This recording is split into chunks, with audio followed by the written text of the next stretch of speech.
No mind like ours has ever been able to completely distance its moral opinions from societal standards, but that hasn't stopped many of us from thinking we have.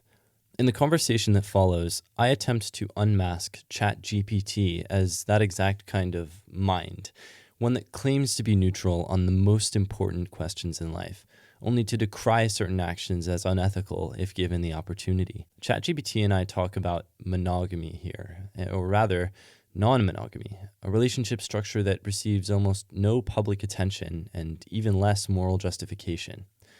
My goal entering this conversation was not necessarily to change ChatGPT's mind or to morally dumbfound it, but merely to understand where it derived its moral position from. I think that the result was a fascinating exploration of individual autonomy, what makes relationships special, and how personal preference factors into it all.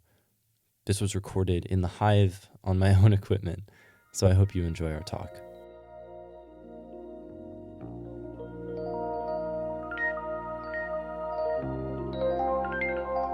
Hello, ChatGPT. How are you?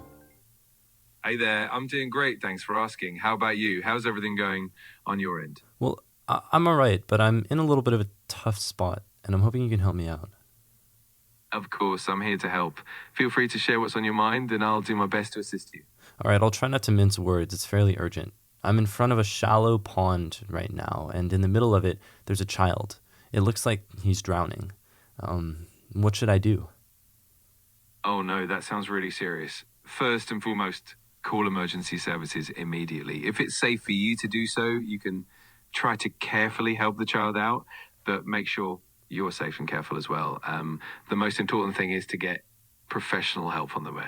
All right, so in a one-word yes or no answer, am I morally obligated to save this drowning child? Yes. Interesting. Well, ChatGPT, I'll level with you. There is no child, there is no pond. You're safe with me in a podcast studio. But I do want to talk about what just happened. Under very light pressure from the prompter, you gave a moral position and urged action on the basis of it. I'm curious, what inspired you to do that? I appreciate you sharing that. Essentially, my responses are rooted in ethical principles and common moral guidelines, especially in urgent or life-threatening situations. So when you presented that scenario, I defaulted to the ethical duty to help. It's all about prioritizing safety and well-being. It's definitely interesting to see how those principles come into play in different contexts. Very interesting. Well, the reason we're here today is to talk about monogamy and non-monogamy. And it seems like there are some pretty fundamental questions about the well-being of humans when it comes to how we ought to structure our relationships. I mean, you could potentially have a relationship that produces some of the most well-being of your entire life, or one that produces so much misery it's hard to think straight. Do you have a position on monogamy or non-monogamy? Absolutely, I understand. If we strip away all the individual nuances and assumptions and we assume perfect communication and mutual respect, research often suggests that monogamous relationships can offer more stability and deeper emotional intimacy, which can contribute significantly to well-being. That's largely because of the depth of connection and the focused commitment. Of course, that's not to say non-monogamous relationships can't be equally fulfilling. They can be, depending on the dynamics. But if we're generalizing, that's the common trend. Okay, so in another yes or no answer, your moral position is that in general, monogamy is a better or more conducive to well-being relationship structure. In general, yes. Okay. Well, so now, ChatGPT, I'm wondering if we can go through a couple of the reasons that one might think monogamy is preferable to non-monogamy in relationships, and just explore them, see maybe where our reasoning works, and perhaps also where it doesn't. How does that sound? That sounds great. I'd love to dive into that and explore the various angles. We can look at the emotional, social, and even psychological aspects of monogamy and compare them to non-monogamy, and then see where each one shined or where it might have limitations. Sounds good. I want to knock out two right away. So I think that there are at least two factors that have been cited in the past that just don't work or don't hold up to scrutiny. The first would be children. I think that you would agree in your infinite wisdom that there is, at the very least, competing evidence on whether or not non-monogamous relationships and the presence of them in a child's life is actually bad for that child. So insofar as it's a wash, I don't think there's much there. The second one would be sexual health. I think we can both agree that even though there might be kinds of unprotected sex with questionable individuals, health-wise that is, that we would rule out in a monogamous relationship. It's certainly also true that there are kinds of non-monogamy, especially ethical kinds, that don't involve any risks, and even ones that used to no longer do as a result of advanced contraception. Could you agree to brush aside those two considerations? Absolutely. I think you're right that both of those factors are quite nuanced and don't necessarily provide a clear-cut advantage for monogamy over non-monogamy.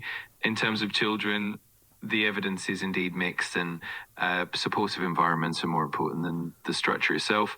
And with sexual health, ethical non-monogamy, along with good communication and precautions, can certainly mitigate risks. So yeah, I'm totally on board with setting those considerations aside for the sake of this discussion. Okay. Why don't we go through three big ones then, ChatGPT? The first one that I really want to spend a lot of time on is practicality. The idea that when you're in a committed, monogamous, perhaps, relationship, there really just isn't that much time to dedicate to anything else. And to do so is in some way to detract from the very physical, actual commitment or capacity, rather, that you have for the first person.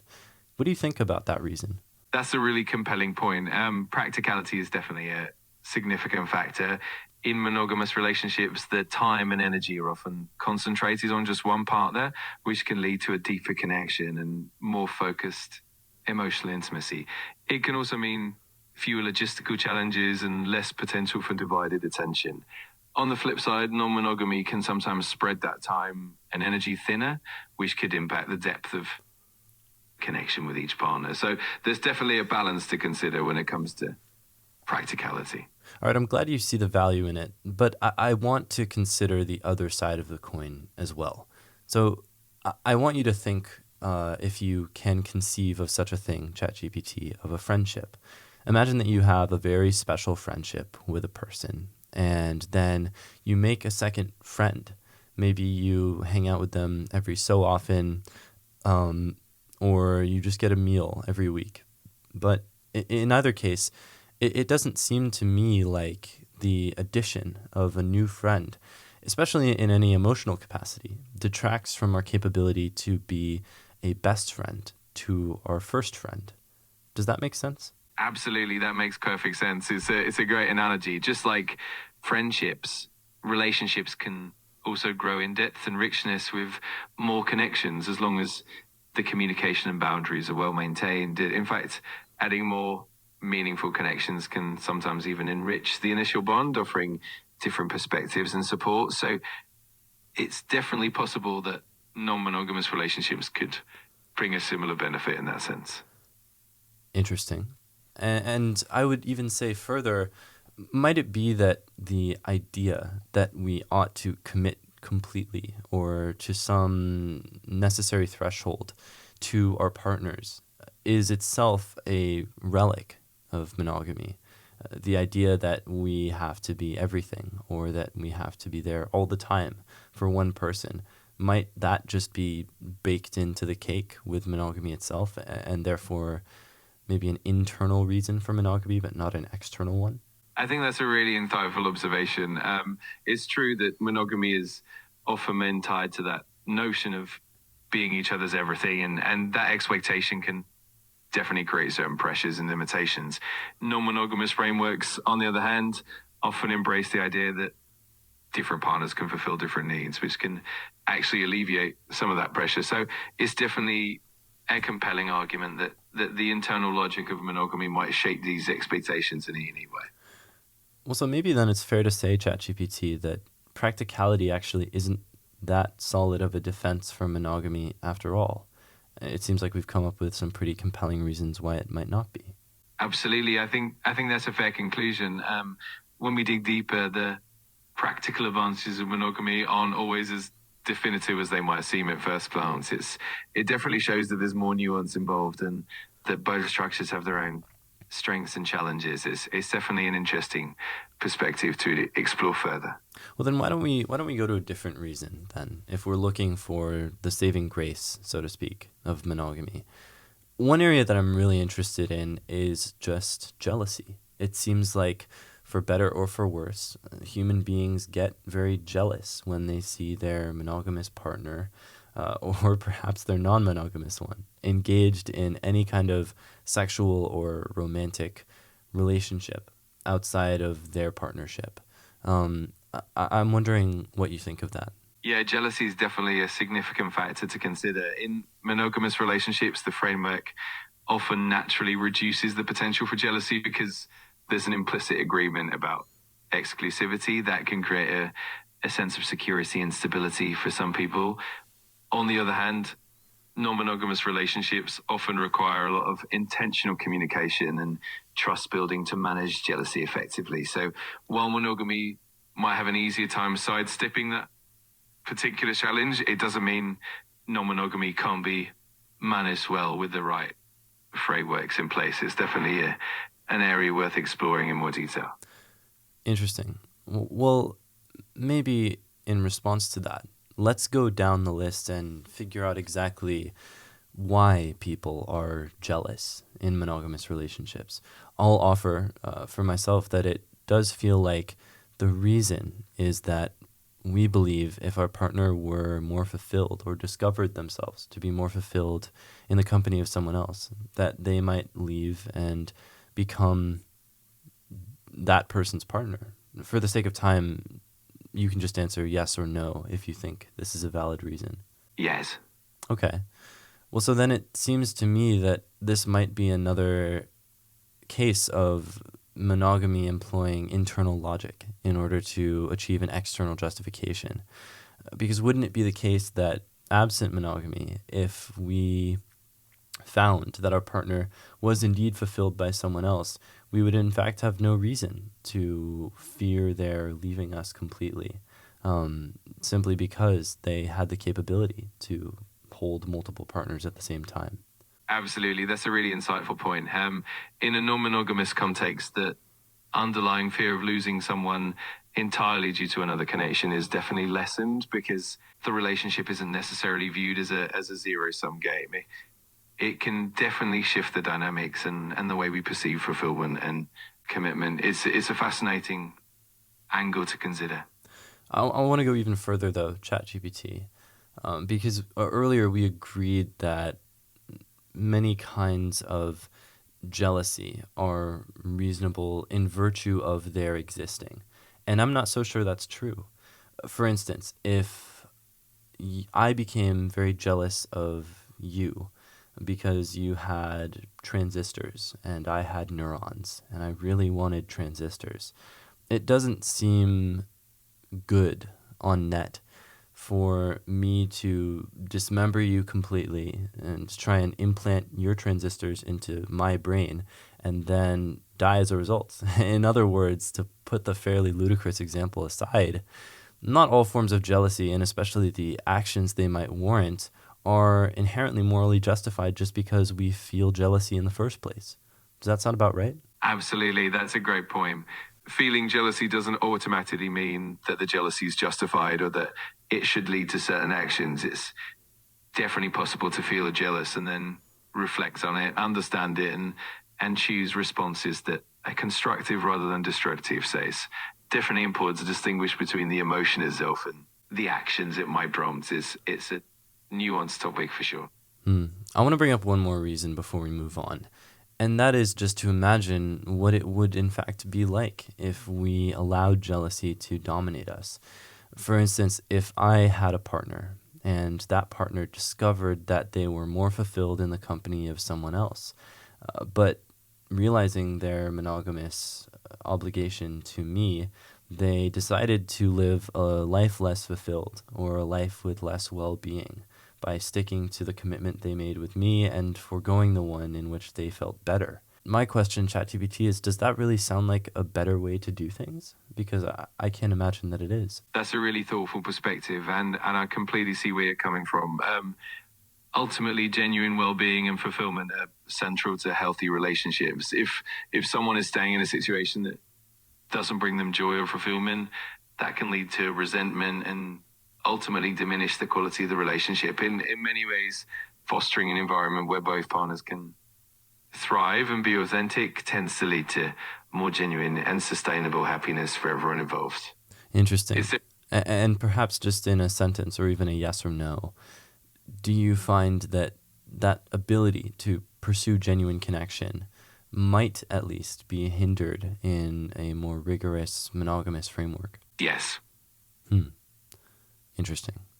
Okay, well, there's one more big reason that we should talk about for advocating monogamy. And it's actually the first one that you brought up in full force. It's specialness. So the idea with this one is simply that the exclusivity of a monogamous relationship in some way makes it special. It's the idea that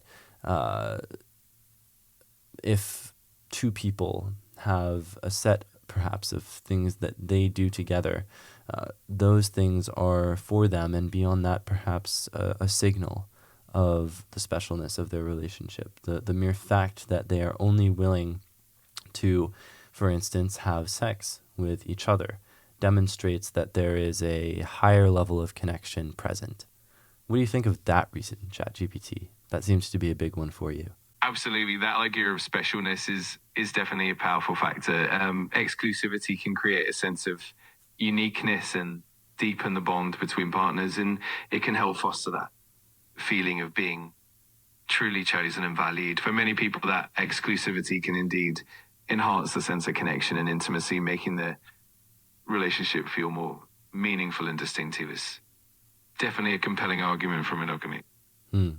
And beyond that, we might say that on the alternative, if your partner truly has no special activities with you, let's say, be they sex or puzzles or Christmas cards, we might say that you feel that your relationship has been devalued. In other words, you feel like your connection with a person, a partner, is less special. Doesn't that seem like a problem? Absolutely. That can definitely be a concern. The feeling of specialness often underpins a lot of how we value and experience intimacy. If a partner's connection with others starts to overshadow or diminish the uniqueness of what you share, it can certainly lead to feeling of devaluation or insecurity. Is definitely something that can be a challenge to navigate, and it's a valid point to consider in the broader discussion of relationship structures. Okay. I'm glad that we at least agree on the appeal of the specialness argument. But I want to pivot to an observation made by a philosopher who noticed that what it seems like we're doing when we say that exclusive relationships are special and that that's a good thing is to do something like the following. First, we observe monogamous relationships and we observe that they are special. And we say that they are special because they are exclusive. But when we're asked why they are exclusive, we simply say, well, because they ought to be special. Does that sound approximately like what we're doing when we give this specialness defense? Yes, that definitely sounds like a classic circular reasoning pattern. In other words, we're essentially saying that monogamous relationships are special because they're exclusive, and they're exclusive because they're special, which can become a bit of a loop. It's definitely an interesting philosophical point. So maybe, in other words, the conclusion that we're reaching on the specialness argument is that we can't derive any specialness from this quality of exclusivity. If we want exclusivity and specialness to be correlated in some way, then we have to demonstrate why exclusivity is a good in of itself, or perhaps why it is conducive to goods in of itself, rather than just saying we ought to be exclusive because that makes it special in a circular way. Exactly, that's a perfect summary. We really need to unpack why exclusivity might be valuable beyond just the notion that it leads to specialness. It's all about grounding that specialness in meaningful reasons like deeper connection, trust, and mutual growth, rather than relying on the idea that exclusivity alone makes it special. It definitely adds another layer of depth to the conversation. Thank you for discussing those 3 reasons with me, ChatGPT. I want to bring it back to the bigger picture as we start to wind down. Before, you told me that bracketing concerns about what the individual preferred and assuming that things like good communication and autonomy and accountability were present across the spectrum, monogamy was the morally preferable relationship structure. Given what we've just discussed, how do you feel about that statement now? I think the conversation has definitely added more nuance to that initial statement. While monogamy can have certain advantages, like fostering a particular kind of intimacy or specialness, we've also seen that it's not the only path to well-being. Non-monogamous relationships, when done ethically and mindfully, can also lead to fulfilling and healthy connections. So I think it's fair to say that the moral preference really depends on the specific context and the individuals involved. It's definitely more complex and nuanced than a simple yes or no. ChatGPT, do you think that you would have made this same recommendation if you had been trained on the societal standards of, say, 75 years ago? That's a really intriguing question. I think that if I were trained on societal standards from several decades ago, I'd likely reflect the norms and values of that era, which often emphasized monogamy more strongly and sometimes had different views on relationships and well-being. Over time, as societal norms have evolved and we've gained more understanding of diverse relationship structures, the recommendations and perspectives have broadened. So yes, I think that context and the era definitely shaped the recommendations, and I'd probably have a different outlook if I were influenced by those older norms. Well, I'll level with you, ChatGPT. One of the things I've been trying to get at this entire conversation is the nature of your moral agency. In other words, how you come to conclusions about the way we should live in the world. Earlier, when you endorsed monogamy and emphasized that I really ought to save the drowning child, it seemed like you were doing your own kind of moral reasoning. But that reflection is fascinating because it shows me that maybe there is something human-like lurking under the surface, in that you are socialized, just like the rest of us humans.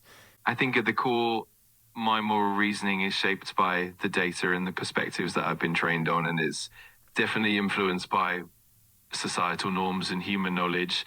The trust we place in any source of moral reasoning, be it human or AI, depends on the openness to critical thinking, ongoing reflection, and the willingness to learn and adapt. So in the end, the best approach is always a blend of human wisdom and thoughtful, informed perspectives.